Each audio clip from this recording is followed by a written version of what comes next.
Hello guys, मेरा नाम है यश और welcome back to my channel Lord of Charts. Last two videos में हमने कैंडलस्टिक पैटर्न्स और ट्रेंड लाइंस के बारे में देखा था। आज हम लास्ट दोनों वीडियो को कंबाइन करके ये आइडेंटिफाई करेंगे कि एक परफेक्ट टॉप और बॉटम हम कैसे बनाते हैं और उस पर हम किस तरीके से ट्रेड प्लान कर सकते हैं। तो चलिए शुरू करते हैं। मैंने फर्स्ट वीडियो में आपको ट्रेंड लाइन के बारे में बताया था और उसी के साथ मैंने आपको मार्केट के 3 ट्रेंड के बारे में बताया था। कौन से थे वो ट्रेंड? फर्स्ट था हमारा अप ट्रेंड, जिसमें मार्केट धीरे धीरे करके ऊपर के साइड में जा रहा था। सेकंड हमारा जो ट्रेंड था वो था डाउन ट्रेंड, ठीक है, जिसमें मार्केट धीरे धीरे करके नीचे जा रहा था। उसके बाद थर्ड ट्रेंड मैंने आपको बताया था कंसोलिडेशन वाला ट्रेंड, यानी कि मार्केट एक ही रेंज में फंसा हुआ है, ना अप ट्रेंड में है ना डाउन ट्रेंड में। तो आज जो है हम इसी ट्रेंड के बारे में देखेंगे और इसी ट्रेंड के थ्रू हम मार्केट में टॉप और बॉटम कैसे आइडेंटिफाई करते हैं वो मैं आज आपको बताऊंगा। मैंने सेकंड वीडियो में आपको बताया था कैंडलस्टिक पैटर्न्स के बारे में। यहाँ पर आपने ऑब्जर्व किया होगा कि जितने भी बुलिश कैंडलस्टिक के पैटर्न्स है, मतलब जो भी बायर्स वाले कैंडलस्टिक के पैटर्न्स है, वो मैंने आपको चार्ट के बॉटम पर बताए थे, ठीक है। इसके अलावा जो भी सेलिंग के पैटर्न है, बेयरिश कैंडल के जो पैटर्न्स है, वो मैंने आपको चार्ट के टॉप पर बताए थे। टॉप और बॉटम निकालना बहुत ज़्यादा इंपॉर्टेंट है। इसका रीज़न ये है कि जो कैंडलस्टिक के पैटर्न्स है वो बीच में वर्क नहीं करते। वो एक तो टॉप पर वर्क करते या फिर बॉटम पर वर्क करते। बीच में अगर आपको कोई भी कैंडलस्टिक का पैटर्न दिखे, चाहे वो पॉजिटिव कैंडलस्टिक का पैटर्न हो या निगेटिव कैंडलस्टिक का पैटर्न हो, वो वर्क नहीं करता है। अब यहाँ पर आप सोच रहे होंगे कि मैंने तो यहाँ पर मार्क कर दिया, ठीक है, यहाँ पर टॉप पर जा करके निगेटिव कैंडलस्टिक का पैटर्न बना और यहाँ से सेलिंग आ गई। उसी तरीके से यहाँ पर बॉटम पे मैंने यहाँ पे एक स्क्वायर मार्क किया है। इस स्क्वायर में जैसे ही पॉजिटिव कैंडलस्टिक का पैटर्न बना, वहां से बाइंग आ गई। मुझे कैसे पता चलेगा कौन सा टॉप है और कौन सा बॉटम है? मैं थोड़ी इंतजार करूंगा कि मार्केट टॉप पर चला जाए बहुत ज्यादा, फिर मैं उसे टॉप बोलूंगा, या फिर बहुत ज्यादा नीचे चला जाए मैं उसे बॉटम बोलूंगा।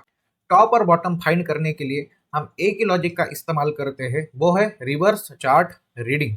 फिर से रिपीट कर रहा हूँ, बहुत ज़्यादा इंपॉर्टेंट है, रिवर्स चार्ट रीडिंग। मार्केट अपने हिस्ट्री को बार बार रिपीट करता है, इसलिए टॉप और बॉटम फाइंड करने के लिए हमें माइंड में दो ही चीज़ें याद रखनी है। फर्स्ट, लास्ट टाइम जहाँ से मार्केट ने सपोर्ट लिया है, क्या फिर से वहाँ पर सपोर्ट ले सकता है? और सेकंड, लास्ट टाइम जहाँ से मार्केट ने रिजेक्शन लिया है, क्या फिर से वहीं पर रिजेक्शन ले सकता है? ये समझने के लिए हमें एग्जाम्पल देखना पड़ेगा। अब सबसे पहले हम आते हैं यहाँ पर चार्ट के ऊपर। अब यहाँ पर आप देख सकते हो, यहाँ पर कुछ कैंडल्स का कंसोलिडेशन हुआ, उसके बाद यहाँ पर मार्केट ऊपर चला गया। अब मैं क्या करूंगा, यहाँ पर सिंपल एक ट्रेंड लाइन बना दूंगा, ओके, इस तरीके से। अब यहाँ पर आप देख सकते हो, इस ट्रेंड लाइन के पास आया, ऊपर चला गया, फिर से ये शैडो बनी, इस ट्रेंड लाइन के नीचे कोई जाके कैंडल क्लोज हुई नहीं, ठीक है। यहाँ पर फिर से सपोर्ट लेके फिर से ऊपर चला गया, ठीक है। अब इसी ट्रेंड लाइन को मैं आगे स्ट्रेच करता हूँ इस तरीके से। अब यहाँ पर आप देख सकते हो, यहाँ पर फिर से मार्केट आया, यहाँ पर एक पॉजिटिव कैंडलस्टिक पैटर्न का बना है, ठीक है, पैटर्न बना है जो है हैमर। और यहाँ पर आप देख सकते हो फिर से बाइंग यहाँ पर शुरू हुई। अब आप सोच रहे होंगे इस पॉइंट पर बाइंग क्यों आई? अगेन वही रिवर्स चार्ट रीडिंग।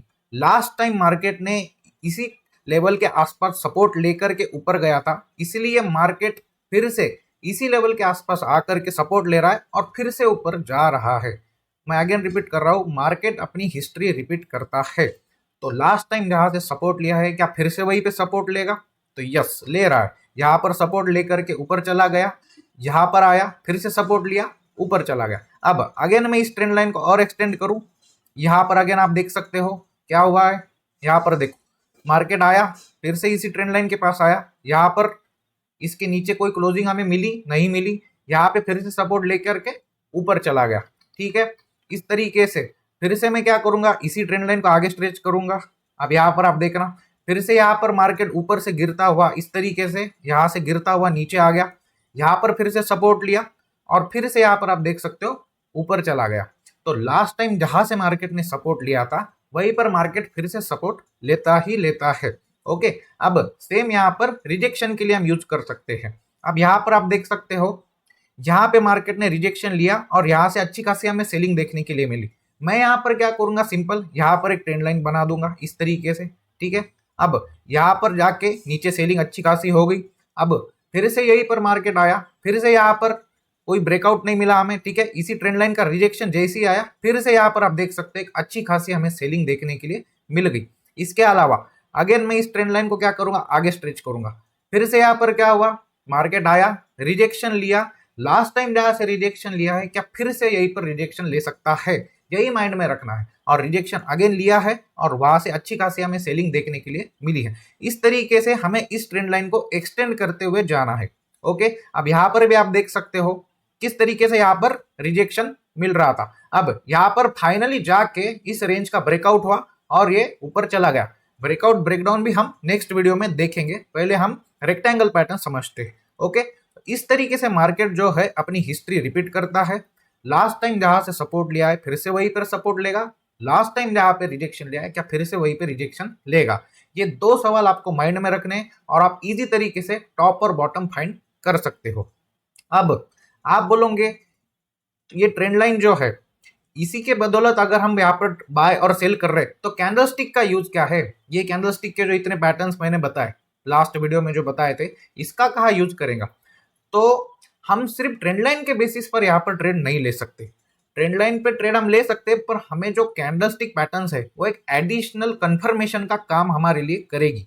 जैसे ही मार्केट यहाँ पर सपोर्ट पर आता है और कोई पॉजिटिव कैंडलस्टिक का पैटर्न बनाता है, जैसे कि यहाँ पे हमने हैमर बनती हुई देखी, ठीक है। हैमर मैंने यहाँ पर एग्जाम्पल में बताया है, ठीक है।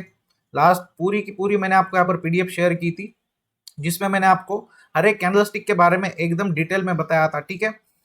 यहाँ पर देखना, ये देखना हैमर, ठीक है। यहाँ पर हैमर पैटर्न के बारे में बताया था। कहाँ पर बना था ये कैंडलस्टिक का पैटर्न, बॉटम पे बना था, वहां से हमने बाइंग देखी। ठीक उसी तरीके से यहाँ पर भी हम देख सकते हैं, बॉटम पर आया है, सपोर्ट लिया है हमारे ट्रेंड लाइन का, उसके बाद एक अच्छा खासा हैमर यहाँ पर बना है और आप देख सकते हैं यहाँ पर एक शानदार हमें बाइंग देखने के लिए मिली। उसके अलावा अब यहाँ पर आ जाओ, ये कैंडलस्टिक का पैटर्न, कौन सा कैंडलस्टिक का पैटर्न है ये वाला, ये है बेयरिश इंगल्फिंग कैंडलस्टिक पैटर्न, ठीक है। जैसे यहाँ पे निगेटिव कैंडलस्टिक का पैटर्न बना, अगेन हमें यहाँ पर अच्छी खासी सेलिंग देखने के लिए मिली। तो कैंडलस्टिक का काम है हमें एडिशनल कंफर्मेशन दे, उस ट्रेंड लाइन का काम है हमें सपोर्ट और रेजिस्टेंस बना के दे। टॉप और बॉटम फाइंड हम करेंगे ट्रेंड लाइन के थ्रू, और कैंडलस्टिक के कंफर्मेशन से हम उस पर ट्रेड ले सकते हैं। अब इसी को अगर हम आगे बढ़ाए, तो यहाँ पर आप देख सकते हो अगेन यहाँ पर सपोर्ट लिया, यहाँ पर अगेन ये कैंडलस्टिक का पैटर्न यहाँ पर आप देख सकते हो बुलिश इंगल्फिंग कैंडलस्टिक का पैटर्न है। अगेन मैंने पीडीएफ में पूरे कैंडलस्टिक के पैटर्न यहाँ पर बताया है आपको। ओके, फर्स्ट जो कैंडलस्टिक का पैटर्न मैंने आपको बताया था बुलिश इंगल्फिंग कैंडलस्टिक पैटर्न, यहाँ पर बुलिश इंगल्फिंग जैसे ही बनी, यहाँ पर आप देख सकते हो एक शानदार हमें फिर से बाइंग देखने के लिए मिली। तो लास्ट टाइम जहां से सपोर्ट लिया था, क्या फिर से वहीं पर ले सकता है। लास्ट टाइम जहां से रिजेक्शन लिया था, क्या उसी पॉइंट से फिर से रिजेक्शन ले सकता है। तो इस तरीके से हमें रिवर्स चार्ट रीडिंग करके टॉप और बॉटम फाइंड करने हैं, और उसके बीच में हमें कैंडलस्टिक का इस्तेमाल करके ही अपने ट्रेड प्लान करने हैं। अब यहाँ पर अगर आप देख सकते हो, यहाँ पर मार्केट आ गया, ठीक है, यहाँ पर अच्छा खासा कंसोलिडेशन कर रहा था। अब यहाँ पर कोई कैंडलस्टिक का निगेटिव कैंडलस्टिक का पैटर्न बना नहीं है। अगर हम बिना कैंडलस्टिक के पैटर्न के बदौलत ही यहाँ पे अगर सेल मारते, तो यहाँ पर देखो फट गया ऊपर ये, ठीक है। यहाँ पर सीधा इसने ब्रेकआउट दे दिया और बहुत शानदार तरीके से रैली भी दे दी, ठीक है। तो इसलिए हमें कैंडलस्टिक पैटर्न्स का कंफर्मेशन हमेशा जरूरी है। अब मैंने टॉप और बॉटम तो बना दिया, अब इसमें मैं एंट्री कैसे करूंगा, एग्जिट कैसे करूंगा, और मेरा टारगेट और स्टॉप लॉस क्या रहेगा वो देखते हैं। अब यहाँ पर आप देख सकते हैं, जैसे ही मैंने पहले तो एक सपोर्ट बना लिया, ठीक है, उसके बाद यहाँ पर जैसे एक पॉजिटिव कैंडलस्टिक का पैटर्न बना, यहाँ पर होगी मेरी एंट्री, ठीक है। जैसे कि मैं यहाँ पर एक मार्क कर देता हूँ, यहाँ पर होगी मेरी एंट्री, ओके। और इसी ट्रेंड लाइन के नीचे और थोड़े से और ज्यादा मैं यहाँ पर बफर पॉइंट्स छोड़ूंगा, ठीक है, स्टॉप लॉस के लिए, क्योंकि बहुत बार मार्केट रिट्रेसमेंट के लिए भी आता है, तो वो होगा मेरा स्टॉप लॉस। और लास्ट टाइम मार्केट ने जहां से रिजेक्शन लिया है, वो होगा मेरा टारगेट। जैसे कि आप यहाँ पर देख सकते हो, इस पॉइंट के अराउंड यहाँ पर मार्केट ने थोड़ा सा रिजेक्शन लिया है, तो इसी तरीके का जो है मेरा फर्स्ट टारगेट होगा, ठीक है, इस तरीके से यहाँ तक। और अगर इसके ऊपर चला जाता है, इस ट्रेंड लाइन के भी अगर ऊपर चला जाता है, जैसे ये कैंडल निकल गई, तो फिर और भी ज्यादा हमें पॉइंट्स मिल सकते हैं। तो इस तरीके से मेरा जो टारगेट है फर्स्ट, वो यहाँ तक रहेगा। उसके अलावा इस तरीके से ये कंटिन्यूअसली बढ़ता ही रहेगा। सिमिलरली अगर मुझे सेल साइड का ट्रेड प्लान करना है, तो मैं क्या करूंगा, अब यहाँ पर बेयरिश इंगल्फिंग कैंडलस्टिक का पैटर्न बना है, मैं क्या करूंगा, फिर से जैसे ही कैंडल क्लोज होती है, यहाँ पर सेल साइड की एंट्री ले लूंगा, ठीक है। यहाँ पर अगेन मेरा इसी ट्रेंड लाइन के ऊपर का स्टॉप लॉस रहेगा। थोड़े से मैं बफर पॉइंट भी छोड़ूंगा रिट्रेसमेंट के लिए। और आप यहाँ पर लास्ट टाइम जहां से मार्केट ने फिर से थोड़ा बहुत कंसोलिडेशन किया इस पॉइंट का, ये होगा मेरा टारगेट। ठीक है, तो इस तरीके से मुझे टारगेट और स्टॉप लॉस हमेशा निकालने हैं। अब आगे बढ़ते हैं। फिर से यहाँ पर मार्केट आ गया। ठीक है, यहाँ पर पियर्सिंग लाइन बुल कैंडलस्टिक का पैटर्न बना है। ठीक है, अगेन मेरा क्या काम है, मैं यहाँ पर एंट्री ले लूंगा। ठीक है, ये होगी मेरी एंट्री। ये ट्रेंड लाइन के नीचे मेरा होगा स्टॉप लॉस। ठीक है, और अगेन टारगेट कहाँ तक होगा मेरा, जहां पे लास्ट टाइम मार्केट ने रिजेक्शन लिया है वहां तक। तो इस तरीके से आप देख सकते हैं यहाँ तक मार्केट आ गया, मेरा पूरा टारगेट यहाँ पर अचीव हो चुका है। अगर हम आगे बढ़े तो यहाँ पर आप देखना हैंगिंग मैन का निगेटिव कैंडलस्टिक का पैटर्न बना है। कहाँ पर बना है, रिजेक्शन के बाद। फिर से मेरा क्या काम है, यहाँ पर मैं फिर से सेल साइड के एंट्री प्लान करूंगा। ये होगा मेरा स्टॉप लॉस। ओके, और टारगेट होगा मेरा जहां पे मार्केट ने लास्ट टाइम पे सपोर्ट लिया है, ये पॉइंट तक का। ठीक है, तो आप इस तरीके से देख सकते हैं फिर से मार्केट ने यहाँ पर मेरा पूरा का पूरा टारगेट दे दिया है। फिर से इसी को आगे कंटिन्यू करें तो यहाँ पर सेलिंग के बाद फिर से ये सपोर्ट पर आ गया। यहाँ पर अगेन ये एक बुलिश इंगल्फिंग कैंडलस्टिक का पैटर्न बना है। ये ग्रीन कैंडल ने प्रीवियस रेड कैंडल को पूरे तरीके से इंगल्फ कर दिया। अगेन मेरा क्या काम है, यहाँ पर मेरी होगी एंट्री। इसी ट्रेंड लाइन के नीचे थोड़े से बफर्स पॉइंट छोड़ के मैं यहाँ पर स्टॉप लॉस रखूंगा। ओके, और टारगेट होगा मेरा लास्ट रिजेक्शन जो कि है यहाँ तक का। ठीक है, इस पॉइंट तक का, यहाँ तक का। और यहाँ पर आप देख सकते हैं पूरा का पूरा यहाँ पर मेरा टारगेट अचीव हो चुका है। अब आपके मन में डाउट आ रहा होगा कि रेक्टेंगल में प्ले करने का क्या पर्पज है। ठीक है, तो रेक्टेंगल में प्ले करने का एक सबसे बड़ा बेनिफिट ये है कि यहाँ पर हमारा स्टॉप लॉस जो है वो हमेशा छोटा रहेगा, पर हमारा जो टारगेट है वो हमेशा हमें बड़ा ही मिलेगा। ठीक है, यहाँ पर रिस्क टू रिवॉर्ड जो रेशियो है, जिसके बारे में मैं आने वाले टाइम पे फिर से वीडियो बनाने वाला हूँ, तो वो बहुत ज़्यादा फेवरेबल वर्क करता है। यहाँ पर हमेशा खोने के लिए हमारे पास बहुत छोटा अमाउंट है, पर मिलने के लिए हमेशा हमें बड़े अमाउंट में ही प्रॉफिट होगा। तो रेक्टेंगल का यही बेनिफिट है, एक रेंज हमें प्रॉपर तरीके से मार्क करनी है।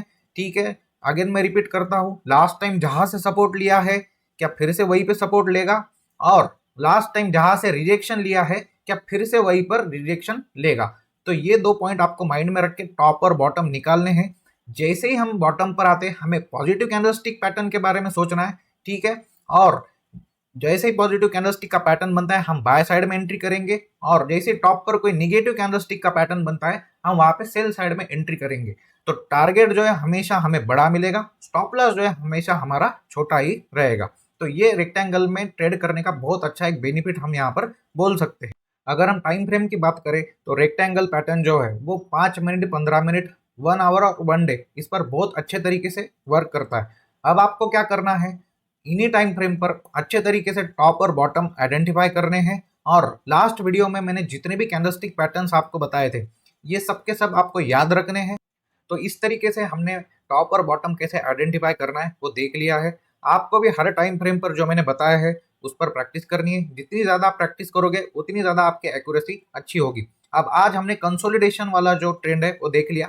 अब नेक्स्ट वीडियो में हम अप ट्रेंड और डाउन ट्रेंड में कैसे प्ले करना है, और इसके अलावा जो चार्ट पैटर्न्स में कैसे प्ले करना है वो हम आने वाली वीडियोस में देखेंगे। तो आपको अगर वीडियो पसंद आई है तो वीडियो को लाइक और शेयर ज़रूर करना, और चैनल को ज़रूर सब्सक्राइब करना। Thanks for watching.